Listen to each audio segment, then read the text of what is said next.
Hello friends, आज 5 जनवरी 2022 को DSSB की ओर से Delhi subordinate service selection board ने एक notice number 1337 1337 notice number issue किया है, जो कि संबंधित है स्पेशल एजुकेटर प्राइमरी के अंदर स्पेशल एजुकेटर यानी कि स्पेशल डाइट करने वाले कैंडिडेट का रिज़ल्ट अनाउंस किया है। स्पेशल एजुकेटर जिसको हम बोलते हैं प्राइमरी के अंदर, और ये वैकेंसीज थी MCD के अंदर। MCD municipal corporation of Delhi, post code है जिसका 32/21।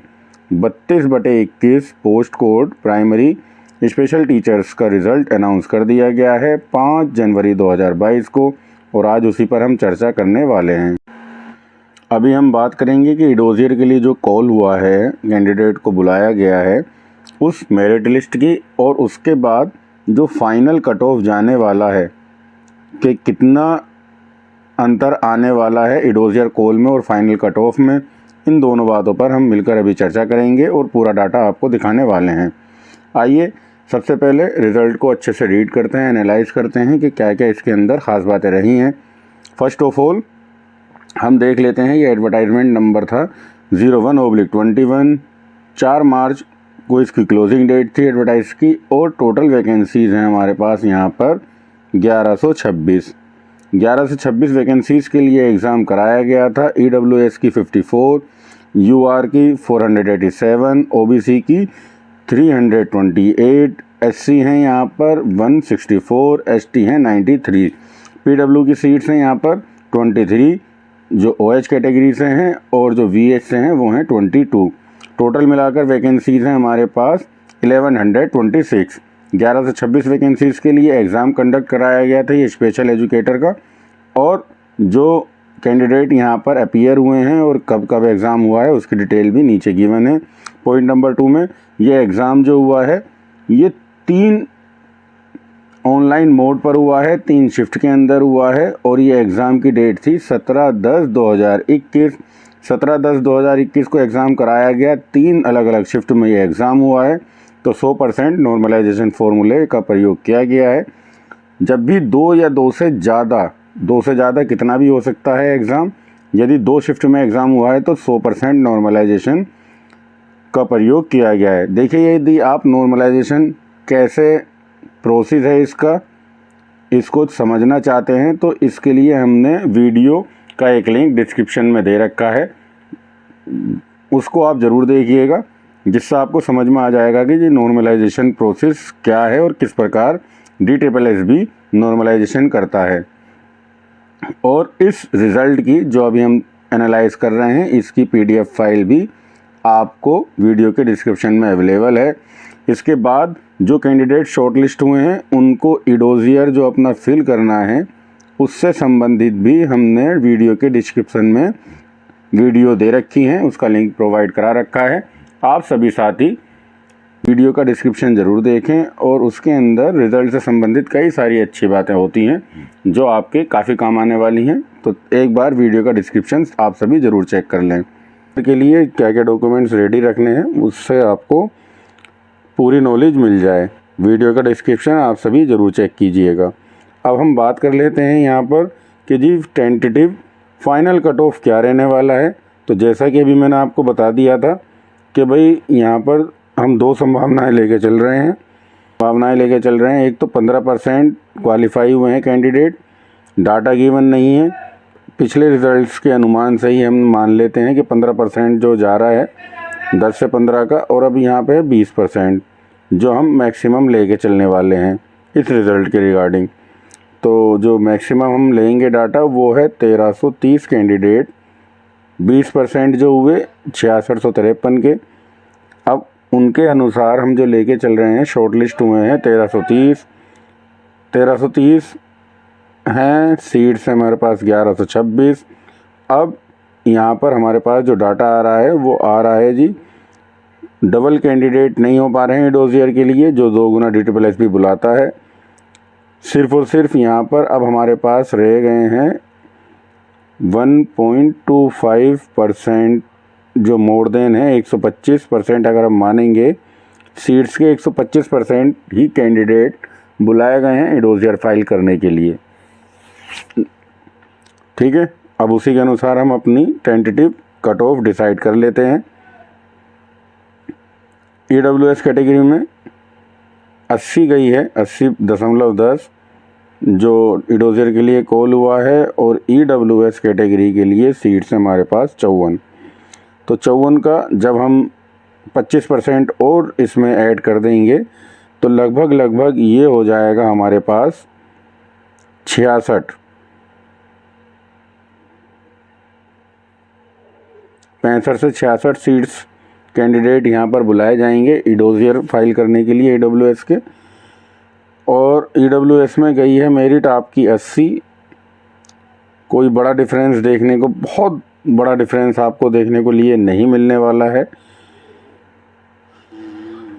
यहाँ पर, क्योंकि सिर्फ और सिर्फ 66 कैंडिडेट ही बुलाए गए हैं। और ये कितना डिफरेंस डाल देंगे आप देख लीजिए कि 3 से 4 नंबर यदि आपके ज़्यादा हैं EWS कैटेगरी में, आपका सिलेक्शन 100% हो जाएगा। EWS कैटेगरी कैंडिडेट 84 अगर आपके नंबर हैं तो आप श्योरिटी में आ जाइए कि आपका सिलेक्शन 100% होने वाला है EWS कैटेगरी के रिगार्डिंग। अब बात कर लेते हैं अनरिज़र्व कैटेगरी की। 98.98 गया है यहाँ रिज़ल्ट, और ये जो आपको स्टार नज़र आ रहा है इसकी कंडीशन इन्होंने नीचे गिवन है कि भाई the candidate having date of birth 1/7/1998 जिनकी डेट ऑफ बर्थ है, बीइंग ओल्डर इन एज, वो ओल्डर हैं एज में अदर कैंडिडेट्स के, यानी कि इस कट ऑफ के अंदर कुछ कैंडिडेट ऐसे भी हैं जिनके नंबर सेम हैं। अब यहाँ पर प्रायोरिटी किसे दी गई है? जो ओल्डर होते हैं एज में। आप इस बात का ध्यान रखिएगा, यदि 2 कैंडिडेट्स के नंबर सेम हैं, 2 या 2 से ज़्यादा के, तो वहाँ पर उस कैंडिडेट को प्रेफरेंस दी जाएगी। क्योंकि यहाँ पर बहुत से साथी सोचेंगे भाई मैं तो कट ऑफ में आ रहा हूँ और मुझे शॉर्ट लिस्टेड नहीं किया गया। तो उसका रीज़न क्या है कि आप जूनियर हैं एज में, जो कैंडिडेट सेलेक्ट हुआ है उससे नंबर सेम थे, मगर शॉर्ट लिस्ट किसको किया गया? जो ओल्डर है, जो बड़ा है एज में। ठीक है, यही कंडीशन SC के साथ अप्लाई की गई है। SC कैटेगरी में जिनकी डेट ऑफ बर्थ यहाँ पर ओल्डर माना गया है 12/4/1993 है, वो ओल्डर माने गए हैं अदर कैंडिडेट के। और यहाँ पर है 1/7/1998, इनको ओल्डर माना गया है in comparison of other candidate के। तो जो रह गया होगा आप अपनी डेट ऑफ बर्थ देख लीजिएगा। नंबर आने के बाद भी इतने आप सेलेक्ट क्यों नहीं हुए हैं? क्योंकि आपकी डेट ऑफ बर्थ इससे, इन दोनों डेट से कम है। ठीक है, अब अनरिज़र्व की आगे हम बात कर लेते हैं जी। अनरिज़र्व कैटेगरी के लिए सीट्स हमारे पास 487। अब 487 का हम यहाँ पर मान के चलें तो लगभग 600, एक एवरेज मान रहे हैं हम। चलिए 600 कैंडिडेट्स कॉल किए गए और हमारे पास नंबर ऑफ़ वैकेंसी 487 हैं, लगभग 500। तो यहाँ पर लगभग 100 ही कैंडिडेट हैं, 100 प्लस, जिन्हें हम कह सकते हैं कि भाई इडोजियर के लिए ज़्यादा कैंडिडेट आए हैं अनरिज़र्व कैटेगरी में। तो 98.98 तो ये पहले है ही है जो मिनिमम है। तो 100 कैंडिडेट कितना फ़र्क डाल देंगे यहाँ पर? 5 से 6 नंबर, 5 से 6 नंबर आपके ज़्यादा हैं। ठीक है ना, ये मैक्सिमम है, इससे कम ही रहने वाला है। 5 नंबर पर भी यदि आपके 103 नंबर, 104, क्योंकि 99 ये है, यदि आपके 104 नंबर हैं तो आप बिल्कुल श्योर रहें कि भाई आप फाइट में हैं। और 6 नंबर अगर आपके ज़्यादा हैं तो सिलेक्शन भी कोई दूर नहीं है। 99 तो ये हम एज्यूम कर लेते हैं क्योंकि 98.98 है।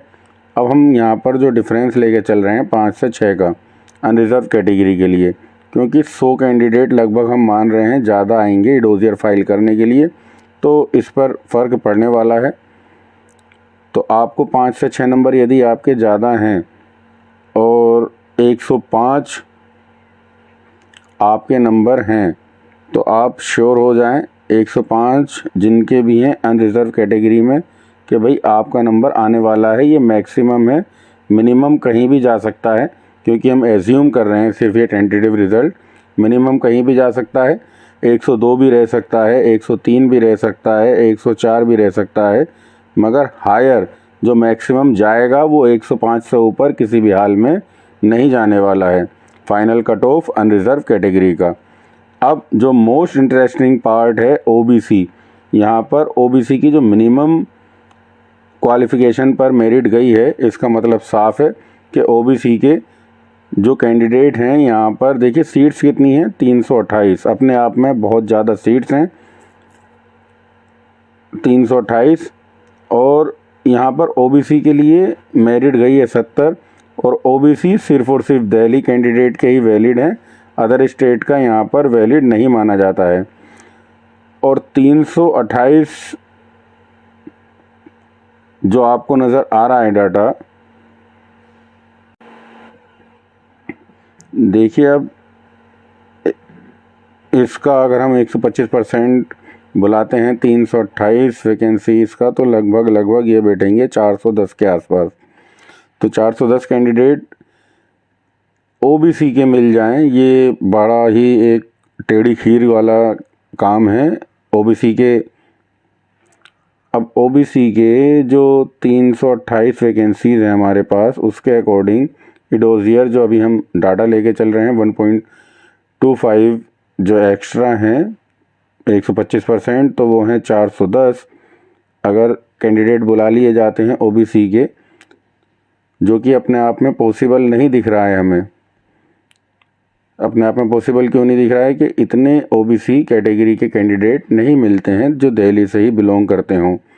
तो यहाँ पर ओबीसी की जो मिनिमम है क्वालिफ़िकेशन, उसी पर मेरिट गई है, इससे ज़्यादा चेंज नहीं मिलेगा, क्योंकि यहाँ पर 328 कैंडिडेट ही मिल जाएं, ये बहुत बड़ी बात है। और अगर फिर भी चलिए मैं मानता हूँ यहाँ पर कोई चेंज आता भी है, तो 2 नंबर से ज़्यादा का चेंज आपको देखने के लिए नहीं मिलेगा।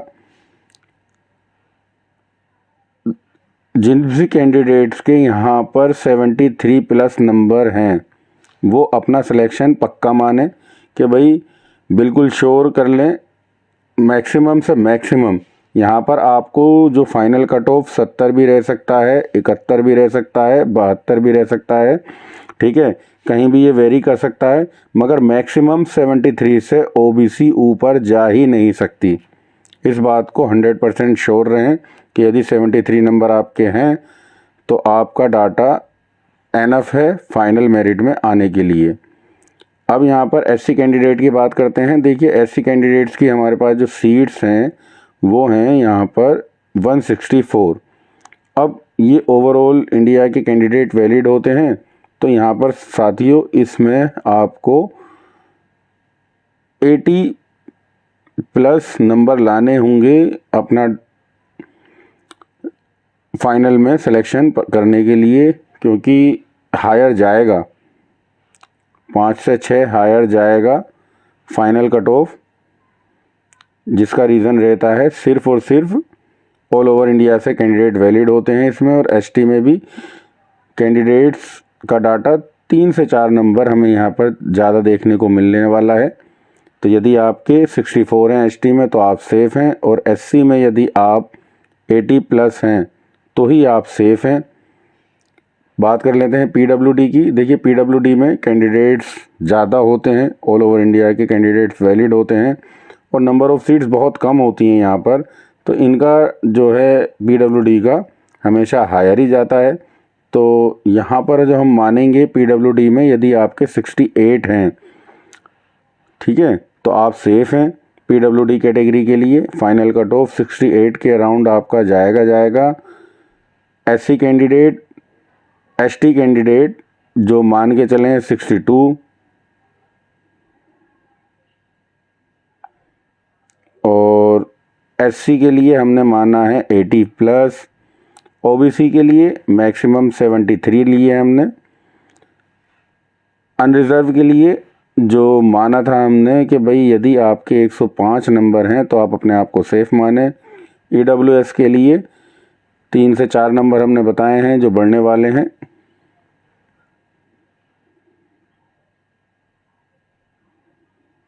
तो ये हमारा फाइनल डाटा है।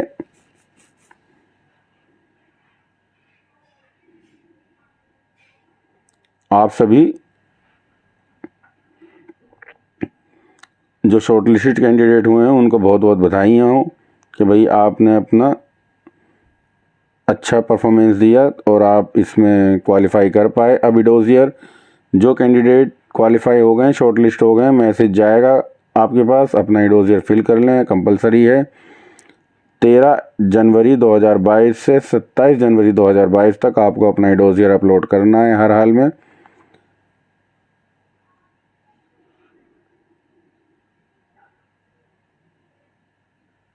अगर आपने इडोज़ियर फिल नहीं किया, ठीक है, तो आपको आगे कोई भी अपॉर्चुनिटी नहीं मिलने वाली है किसी भी तरह का कोई क्लेम करने की। इस चीज़ का ध्यान ज़रूर रखें।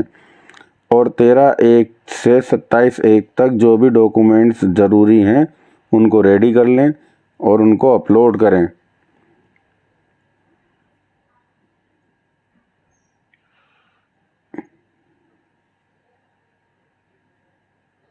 एक चीज़ का ध्यान रखिएगा, अपलोड करने के बाद डॉक्यूमेंट्स 100% आपका सिलेक्शन होगा फाइनल मेरिट लिस्ट में, इसकी कोई गारंटी नहीं है। ये यहाँ पर साफ साफ कहा जा रहा है पॉइंट नंबर 11 में। अभी फाइनल कट ऑफ आनी बाकी है, उस पर ध्यान देना है। और कोई भी कोर्ट केस होता है इसके संबंध में वो मान्य होगा, उसका जो रिज़ल्ट आएगा न्यायालय का हम उसे मानेंगे। रिज़ल्ट बनाते में यदि कोई गलती हो जाती है किसी डाटा में तो वो मान्य होगा, उसको बाद में चेंज किया जा सकता है यदि कोई गलती पकड़ी जाती है रिज़ल्ट के अंदर। तो आप सभी साथियों को जो भी शॉर्टलिस्ट हुए हैं बहुत बहुत धन्यवाद। बहुत देखिए, शॉर्टलिस्ट कैंडिडेट्स के लिए यहाँ पर मैं कहना चाहता हूँ आप सभी को मैनी मैनी कॉन्ग्रेचुलेशंस। इडोज़ियर के लिए तैयारी करें, वीडियो के डिस्क्रिप्शन को चेक करें। नॉर्मलाइजेशन पॉलिसी आप देखना चाहते हैं किस प्रकार लागू हुई है या इडोज़ियर कैसे फाइल करने हैं, क्या क्या डॉक्यूमेंट्स आपको रेडी रखना है, उसके लिए वीडियो का डिस्क्रिप्शन चेक कर लें एक बार। और यदि साथियों वीडियो आपको पसंद आई हो तो वीडियो को लाइक करना, चैनल को सब्सक्राइब करना मत भूलना ताकि आगे की अपडेट आपको समय पर प्राप्त होती रहें। वीडियो देखने के लिए बहुत बहुत धन्यवाद आप सभी साथियों का।